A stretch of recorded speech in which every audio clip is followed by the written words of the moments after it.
Ethan Parker thought the meeting was about paperwork, nothing more. On December 20th, 3 days before Christmas, he pushed open the glass door of Harborview Cafe with cold air clinging to his jacket. The place smelled like roasted coffee beans and cinnamon, the kind of warmth that used to make him smile before life taught him how to go quiet instead. Ethan was a single father, a contractor by trade, and a man who had learned how to survive by keeping his head down. For 2 years, survival had been his only goal.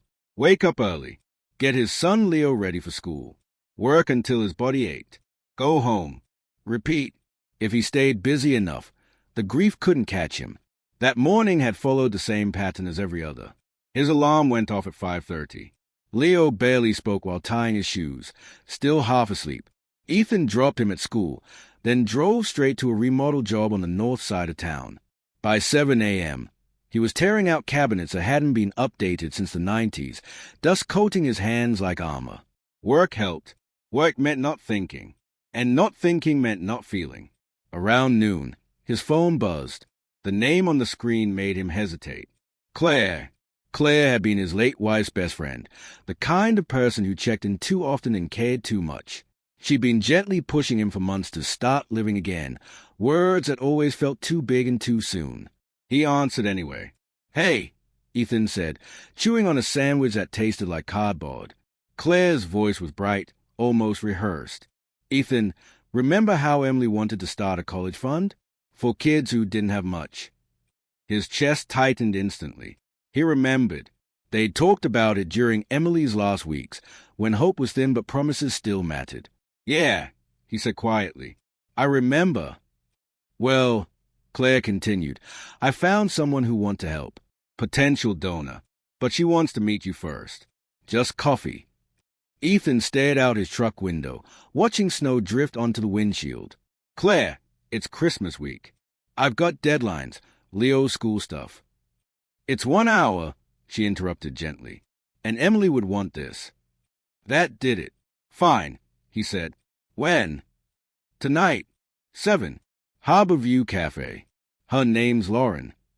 Ethan hung up, already regretting it. What he didn't know was that Claire had made another call that afternoon. This one was to Lauren Brooks. Lauren sat in her car outside the hospice center, still in scrubs, exhausted in a way sleep never fully fixed.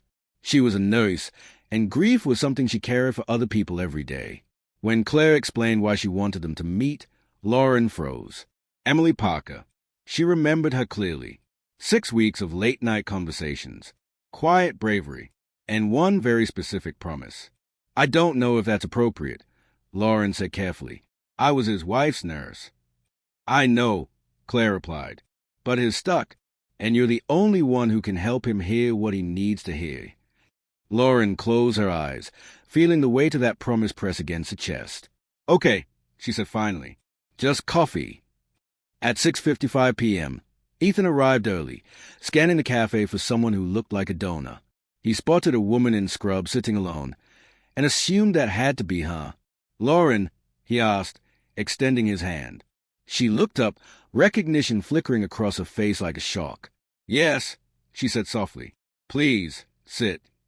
The small talk barely lasted a minute. So, Ethan said, Claire mentioned you were interested in the fund. Lauren blinked. She told me you had questions about Emily's final days. The room seemed to tilt. You knew my wife. Ethan asked. Lauren nodded. I was her hospice nurse. Ethan stood so fast his chair scraped loudly against the floor. This was a setup. I swear I didn't know, Lauren said, standing too. I'm so sorry. He grabbed his jacket, heart pounding. This isn't fair to you. Or me. He headed for the door. Ethan, wait.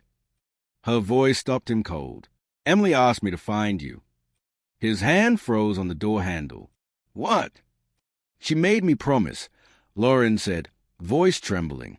2 years later, Christmas week, she knew you'd stop living. The cafe went silent.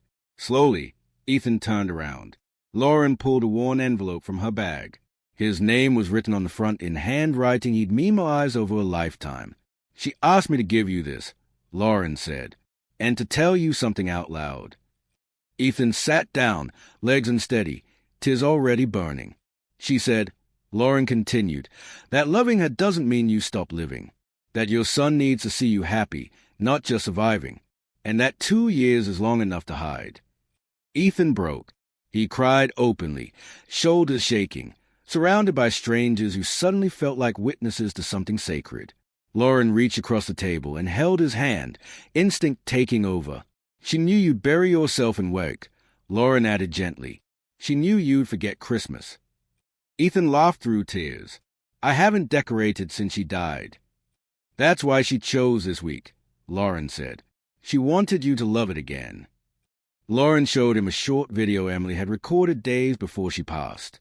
Emily smiled through exhaustion, teasing him, loving him, asking him, 2 years later, to try again. When the video ended, half the cafe was crying. They talked for hours after that. About fear, about guilt, about how grief doesn't disappear, it changes shape. 3 days later, Ethan still hadn't opened the letter. That morning, Leo noticed it on the nightstand. "You're here," his son said softly, "but you're not really here." That was enough. Ethan called Lauren. "I need help," he said. "With Christmas." "I'm on my way," she replied. They decorated together that night. Slowly, carefully, one memory at a time. Months passed. Coffee turned into walks. Walks turned into laughter. Grief softened into something gentler. A year later, Ethan asked Lauren to meet him at the same cafe. This time, he wasn't running.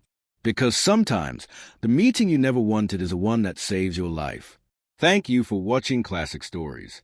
Don't forget to like, comment, and subscribe for more stories that remind us how powerful compassion truly is.